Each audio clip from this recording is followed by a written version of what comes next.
Hello दोस्तों, नमस्कार। Political science learning में आप सभी का स्वागत है। दोस्तों, आज की इस वीडियो में हम लोग डिस्कस करेंगे एमपी असिस्टेंट प्रोफेसर्स के एग्जाम्स प्लान को लेके और उसका क्या सिलेबस है उसके बारे में। तो चलिए देखते हैं। सहायक प्राध्यापक राजनीति शास्त्र यानी पॉलिटिकल साइंस के पदों हेतु विज्ञापन निकला है 2024 के नाम से। इसका विज्ञापन क्रमांक है 23/2024। सहायक प्राध्यापक की जो परीक्षा होनी तय हुई है, निर्धारित डेट है वो 1 जून 2025 है। आपका जो प्रवेश पत्र होगा उसकी उपलब्धता है 23 मई 2025 से। फॉर्म भरने की जो अंतिम तारीख है वो 26 मार्च 2025 है। दोपहर 12 बजे तक आप फॉर्म भर सकते हैं। आवेदन जो है वो ऑनलाइन स्वीकार किया जाएगा केवल, और आवेदन पत्र आपका दिनांक 27 फरवरी 2025 को दोपहर 12 बजे से शुरू हो जाएगा और आप लोग 26 मार्च 2025 तक इसको भर सकते हैं। भरने के लिए जिन वेबसाइट्स का उपयोग किया जाएगा वो है www.mponline.gov.in और www.mppsc.mp.gov.in। इन दोनों वेबसाइट्स के माध्यम से आप लोग अपना फॉर्म भर सकते हैं। अब सहायक प्राध्यापक राजनीति विज्ञान यानी पॉलिटिकल साइंस के लिए जो पद रिक्त पदों की संख्या है वो टोटल जो है वो 124 पद हैं, जिसमें राजनीति विज्ञान के पद भरे जाएंगे। जिसमें आपके जनरल्स के लिए, आपके यूआर के लिए 16 हैं, एससी के लिए 17 हैं, एसटी के लिए 26 हैं, ओबीसी के लिए 49 पद हैं और ईडब्ल्यूएस कैंडिडेट्स के लिए 16 पद हैं। तो ये आप लोग देख सकते हैं डिटेल्स में। अब हम लोग बात करेंगे एमपीपीएससी असिस्टेंट प्रोफेसर्स का एग्जाम प्लान क्या है। तो इसमें दो प्रश्न पत्र होते हैं। प्रथम प्रश्न पत्र जो आपका होता है वो सामान्य अध्ययन का होता है। द्वितीय जो प्रश्न पत्र होता है वो संबंधित विषय का होता है, जिस विषय में आप लोग एग्जाम्स देना चाह रहे हैं। प्रथम प्रश्न पत्र जो सामान्य अध्ययन का होता है, इसमें प्रश्नों की संख्या 50 होती है, जो 200 अंकों का होता है, यानी प्रत्येक क्वेश्चन आपका 4 अंक का होता है। इस प्रकार 200 नंबर का पूर्णांक का आपका क्वेश्चन रहेगा और इस प्रश्न को के लिए आपको जो टाइम दिया जाएगा वो 1 घंटा का समय दिया जाएगा।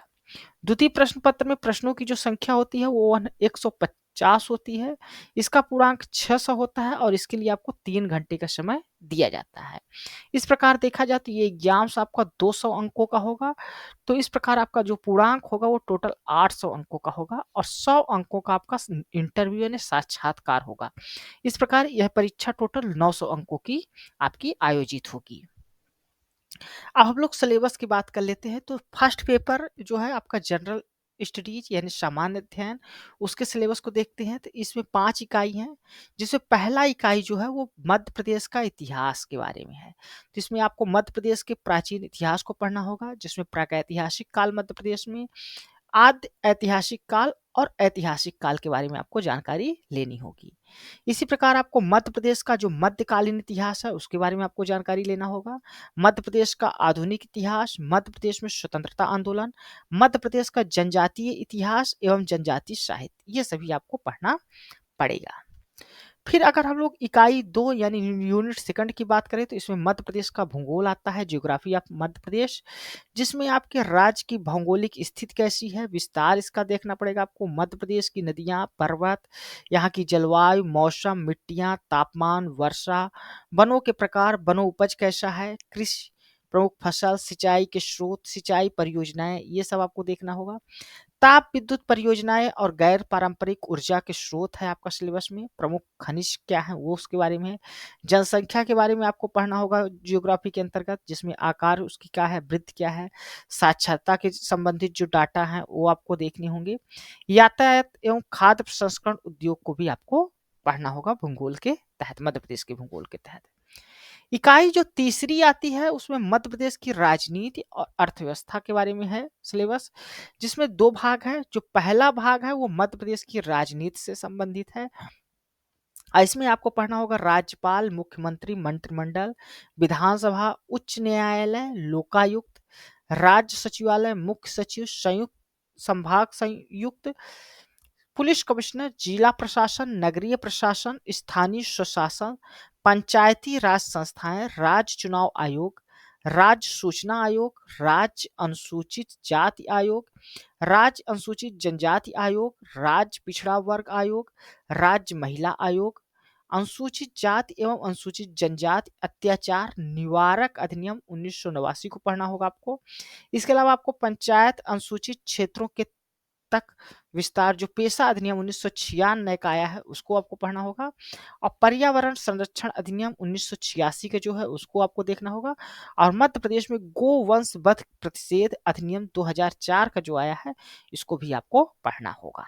ठीक, अब यूनिट जो 3 है जिसमें भाग ब जो है वो मध्य प्रदेश की अर्थव्यवस्था से संबंधित सिलेबस है इसमें, और इसमें आपको मध्य प्रदेश की अर्थव्यवस्था का अवलोकन करना होगा, जिसमें राज्य की आर्थिक स्थिति की संक्षिप्त जानकारी आपको लेनी होगी।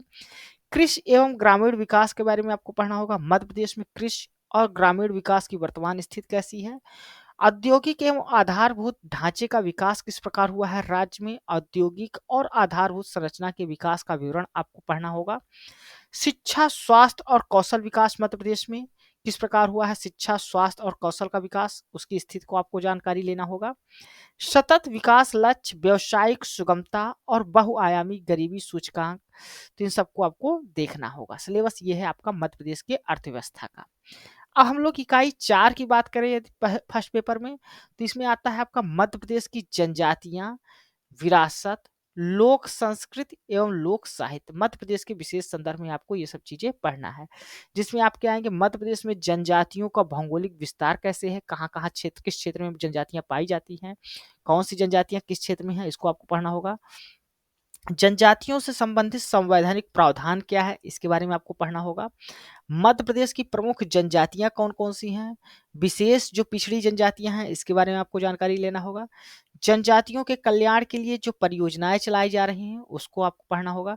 मध्य प्रदेश की जनजातीय संस्कृति, परंपराएं, विशेष कलाएं, त्योहार, उत्सव, भाषा, बोली एवं साहित्य, इस सब के बारे में आपको जानकारी लेना होगा, पढ़ाई करना होगा। इसके अलावा आपको मध्य प्रदेश के जनजातीय यो का भारत के स्वतंत्रता आंदोलन में योगदान क्या रहा है, और राज्य के प्रमुख जनजाति जो व्यक्तित्व हैं इसको बारे में आपको पढ़ना होगा। यहाँ से एक क्वेश्चन जरूर आएगा, मध्य प्रदेश की जो राज्य के प्रमुख जनजाति व्यक्तित्व हैं। मध्य प्रदेश में जनजातियों से संबंधित प्रमुख संस्थान, संग्रहालय, प्रकाशन कौन कौन से हैं इसको आपको देखना होगा, और मध्य प्रदेश की लोक संस्कृति एवं लोक साहित्य कौन कौन से हैं उस पर भी आपको नजर रखनी होगी, उसको भी आपको पढ़ना होगा। अब हम लोग बात करें इकाई 5 की, तो इसमें आपको अंतर्राष्ट्रीय, राष्ट्रीय, मध्य प्रदेश की महत्वपूर्ण जो समसामयिक घटनाएं तथा सूचना एवं संचार प्रौद्योगिकी है इसके बारे में आपसे पूछा जाएगा, जिसमें सिलेबस है महत्वपूर्ण अंतर्राष्ट्रीय एवं राष्ट्रीय समसामयिक घटनाएं, मध्य प्रदेश की महत्वपूर्ण समसामयिक घटनाएं जो होंगी एवं प्रमुख जन कल्याणकारी योजनाएं, मध्य प्रदेश में जो चर्चित व्यक्तित्व हैं और महत्वपूर्ण जो स्थान रहे हैं उनके बारे में आपको पढ़ना होगा करंट अफेयर्स के तहत। फिर आपको कंप्यूटर, सूचना एवं संचार प्रौद्योगिकी, e governance, artificial intelligence, AI यानी मशीन लर्निंग के बारे में जानना होगा, क्लाउड कंप्यूटिंग के बारे में पढ़ना होगा, डेटा साइंस के बारे में पढ़ना होगा, इंटरनेट ऑफ द थिंग्स का आधारभूत बेसिक ज्ञान आपको होना चाहिए। तो इसको आप लोग इंटरनेट के माध्यम से ये सभी चीजें पढ़ सकते हैं, कवर कर सकते हैं इकाई 5। ठीक, अब हम लोग बात करेंगे सब सेकंड पेपर जो सिलेबस है, विषय आपका सब संबंधित विषय है, तो इसमें हम लोग आज पॉलिटिकल साइंस जो हमारा सब्जेक्ट है उसके बारे में हम लोग डिस्कस करेंगे। सब पॉलिटिकल साइंस में आपके 10 यूनिट्स रहेंगे। यूनिट 1 में है जो ये थिंकर्स के बारे में है, यूनिट 1 जिसमें एशियन थिंकर्स, इंडियन जो पॉलिटिकल थिंकर्स रहे हैं उनके थॉट्स को पढ़ना होगा, जिसमें आते हैं कौटिल्य और शांति पर्व, इसको पढ़ना होगा। यदि मॉडर्न इंडियन थॉट्स के बारे में बात करें, थिंकर्स के बारे में बात करें, तो आपका सिलेबस में मेंशन है गांधी जी, एम.एन. रॉय, अरविंदो घोष, जयप्रकाश नारायण, अंबेडकर और सावरकर, इन सबको पढ़ना होगा। वहीं पर ग्रीक पॉलिटिकल थॉट की बात करें तो आपको प्लेटो और एरिस्टोटल्स को पढ़ना होगा। यूरोपियन थॉट जो है उसमें आपके सिलेबस में दिया हुआ है Machiavelli, Hobbes, Locke, Rousseau, Bentham, J S. Mill, Hegel, Marx और ग्रीन।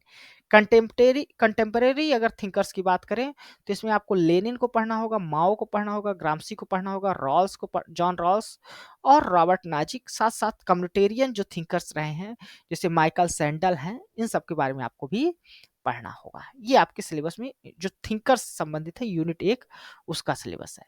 अब यूनिट 2 की बात की जाए तो इसमें आपको कॉन्सेप्ट एंड इश्यूज पढ़ने होंगे, मिडिवल पॉलिटिकल थॉट्स जो रहा है जिसमें चर्च स्टेट के रिलेशनशिप को आपको देखना होगा, और theory of the two swords क्या है उसको भी आपको देखना होगा। इसके अलावा कॉन्सेप्ट एंड इश्यूज जो सेकंड्स है उसके अंतर्गत आपको बिहेवियरलिज्म और पोस्ट बिहेवियरलिज्म क्या होता है, व्यवहारवाद और उत्तर व्यवहारवाद, और decline and resurgence of the political theory को भी आपको देखना होगा। फिर आपको डेमोक्रेसी, लिबर्टी और इक्वलिटी को पढ़ना होगा इसके अंतर्गत, इंडिविजुअल्स एवं सोशल जस्टिस सिलेबस में आपके मेंशंस है, और role of ideology and theory of जो चेंज है जिसमें आपको लेनिन, माओ और गांधी इनके रिस्पेक्टिव में इनकी जो आइडियोलॉजी रही है, थ्योरीज जो रही हैं उनको आपको अध्ययन करना होगा, पढ़ना होगा। यूनिट 3 की बात करें तो इसमें evolution of comparative politics and इसके डिसिप्लिन्स को देखना होगा, कंपैरेटिव पॉलिटिक्स के नेचर और स्कोप को आपको पढ़ना होगा। फिर अप्रोचेस को भी पढ़ना होगा जो स्टडी में प्रयोग किए जाते हैं कंपैरेटिव पॉलिटिक्स में, जैसे ट्रेडिशनल जो अप्रोच होते हैं, इसके अलावा स्ट्रक्चरल, फंक्शनल, सिस्टम अप्रोच और मार्क्सिस्ट अप्रोच, इन सभी अप्रोच को आपको पढ़ना होगा। इसके अलावा आपके सिलेबस में मेंशन हुआ है ऑर्गन्स ऑफ द गवर्नमेंट जिसमें एग्जीक्यूटिव आता है, लेजिस्लेचर आता है, जुडिशरी आता है, इसका रिलेशनशिप किस प्रकार से है एक दूसरे के, तो कंपैरेटिव पर्सपेक्टिव में इसको आपको पढ़ना होगा। फिर political development and political modernisations क्या होता है इसको भी पढ़ना होगा, और political culture, political socialisations, political communications, ये सभी पे देखना होगा। इसके अलावा आपको पॉलिटिकल एलीट थ्योरी जो है, एलिटिस्ट थ्योरी ऑफ डेमोक्रेसी जो है, इसको भी आपको पढ़ना होगा। अब हम लोग बात करें यूनिट 4 की, तो यूनिट 4 का जो सिलेबस है उसमें आपका नेशनल मूवमेंट आता है, कॉन्स्टिट्यूशनल डेवलपमेंट है, the making of the Indian constitutions दिया हुआ है, आइडियोलॉजीज बेसिस दिया हुआ है, प्रेम्बल दिया हुआ है, कैरेक्टरिस्टिक दिया हुआ है, फंडामेंटल राइट्स एंड ड्यूटीज है, और directive principles of state policy है। इसके अलावा constitution as an instrument of socio economic change है, अमेंडमेंट्स है एंड रिव्यू है। स्ट्रक्चर और प्रोसेस भी आपको पढ़ना होगा जिसमें आपको पार्लियामेंट का स्ट्रक्चर प्रोसेस को पढ़ना होगा, प्रेसिडेंट के बारे में जानना होगा, प्राइम मिनिस्टर्स के बारे में पढ़ना होगा, काउंसिल ऑफ मिनिस्टर्स के बारे में पढ़ना होगा, और वर्किंग ऑफ द पार्लियामेंट्री जो सिस्टम्स है वो किस प्रकार वर्क करता है इसके बारे में आपको पढ़ाई करनी होगी। फिर फेडरलिज्म की बात करें तो इसके अंतर्गत आपको theory and practices in India पढ़ना होगा फेडरलिज्म के टॉपिक के अंतर्गत। फिर डिमांड्स ऑफ ऑटोनॉमी जो डिफरेंट स्टेट्स के बीच स्टेट की ऑटोनॉमी के बारे जो मूवमेंट चलते हैं उसके बारे में पढ़ना होगा, जो सेपरेटिस्ट मूवमेंट है उसके बारे में पढ़ना होगा, इमर्जिंग जो ट्रेंड हैं सेंटर स्टेट रिलेशंस में इसको भी आपको ध्यान से पढ़ना होगा। इसके अलावा आपके सिलेबस में जुडिशरी है जिसमें supreme court, high court, judicial review, judicial activism including the PIL public interest litigations cases, और जुडिशियल जो रिफॉर्म्स के बारे में, एडमिनिस्ट्रेटिव रिफॉर्म्स के बारे में आते हैं चीज़ें, उसको भी आपको पढ़ना होगा। इसके अलावा आपके सिलेबस में मेंशन है political parties, pressure groups, public opinion, media, peasant movement, इन सबको भी पढ़ना होगा, और इलेक्शंस के बारे में पढ़ना होगा, इलेक्टोरल बिहेवियर के बारे में पढ़ना होगा, इलेक्शन कमीशंस के बारे में पढ़ना होगा, इलेक्टोरल रिफॉर्म्स के बारे में पढ़ना होगा, class, caste, gender, Dalit and regional जो इश्यूज हैं इसको आपको पढ़ना होगा, और problem of the national buildings and integrations जो है इसको भी आपको कवर करना होगा। यूनिट 5 की बात करें तो यूनिट 5 में आपको डेवलपमेंट ऑफ पब्लिक एडमिनिस्ट्रेशन यानी पब्लिक एडमिनिस्ट्रेशन का जो सिलेबस है उसको आपको देखना होगा कि पब्लिक एडमिनिस्ट्रेशन का किस प्रकार से एवोल्यूशन हुआ है एज ए डिसिप्लिन के रूप में। फिर पब्लिक एडमिनिस्ट्रेशन के लिए जो अप्रोचेस यूज की जाती हैं स्टडी करने में उनको आपको देखना होगा, जिसमें डिसीजन मेकिंग आता है, इकोलॉजिकल अप्रोच आता है, सिस्टम अप्रोच आता है, डेवलपमेंटल एडमिनिस्ट्रेशन क्या है उसको भी आपको देखना होगा। फिर थ्योरीज ऑफ ऑर्गेनाइजेशंस क्या दी गई हैं उसको भी आपको देखना होगा, प्रिंसिपल्स ऑफ ऑर्गेनाइजेशंस देखना होगा, लाइन एंड स्टाफ की जो थ्योरी है, यूनिटी ऑफ कमांड का प्रिंसिपल्स देखना होगा, hierarchy and span of control, ये सभी प्रिंसिपल्स को आपको देखने होंगे। फिर सेंट्रलाइजेशन एंड डिसेंट्रलाइजेशन के बारे में आपको पढ़ना होगा, टाइप ऑफ ऑर्गेनाइजेशंस को पढ़ना होगा जिसमें फॉर्मल और इनफॉर्मल ऑर्गेनाइजेशंस होते हैं इसके बारे में जानकारी लेना होगा, फॉर्म ऑफ ऑर्गेनाइजेशंस पढ़ना होगा जिसमें department, public cooperation and council आता है। इसके अलावा आपको चीफ एग्जीक्यूटिव के बारे में जानना होगा कि उनके टाइप्स कितने होते हैं, उनका फंक्शंस क्या होता है, उनका रोल क्या होता है। अब हम लोग बात करते हैं यूनिट 6 की, तो यूनिट 6 में आपको पर्सनल एडमिनिस्ट्रेशन के बारे में जानना होगा, इनका रिक्रूटमेंट किस प्रकार होता है, ट्रेनिंग किस प्रकार होती है, प्रमोशंस किस प्रकार किया जाता है, डिसिप्लिन्स किस प्रकार मेंटेन किया जाता है, इनकी मोरल क्या होते हैं, एम्प्लॉई और एम्प्लॉयर रिलेशनशिप किस प्रकार होता है, उसको आपको जानकारी लेना होगा। फिर ब्यूरोक्रेसी के बारे में जानना होगा, इनकी थ्योरी, ब्यूरोक्रेसी थ्योरीज क्या है, टाइप्स एंड रोल्स क्या है, मैक्स वेबर्स की ब्यूरोक्रेसी जो थ्योरी है और उनका जो क्रिटिक किया जाता है वो क्या है, उसको आपको देखना होगा। फिर सिविल सर्वेंट और मिनिस्टर रिलेशनशिप कैसा होता है, उसके बारे में भी आपको जानकारी लेनी होगी। लीडरशिप की थ्योरीज भी हैं, इसमें आपको leadership, its role in decision making क्या होता है, उसको आपको पढ़ना होगा। Communications, development planning, administration in India किस प्रकार हुआ है, उसको भी आपको जानना होगा। Bureaucracy and challenges of development किस प्रकार है, उसको देखना होगा। और साथ ही साथ आपको देखना होगा impact of liberalisation on public administration का, लिबरलाइजेशन पर क्या प्रभाव पड़ा है पब्लिक एडमिनिस्ट्रेशन में, उसको आपको देखना होगा। इसके अलावा आपको फाइनेंशियल एडमिनिस्ट्रेशन भी है, जिसमें आपको बजट देखना होगा और ऑडिट देखना होगा, किस प्रकार बजट का निर्माण होता है, ऑडिट किस प्रकार किया जाता है, ये सब आपको देखनी होगी।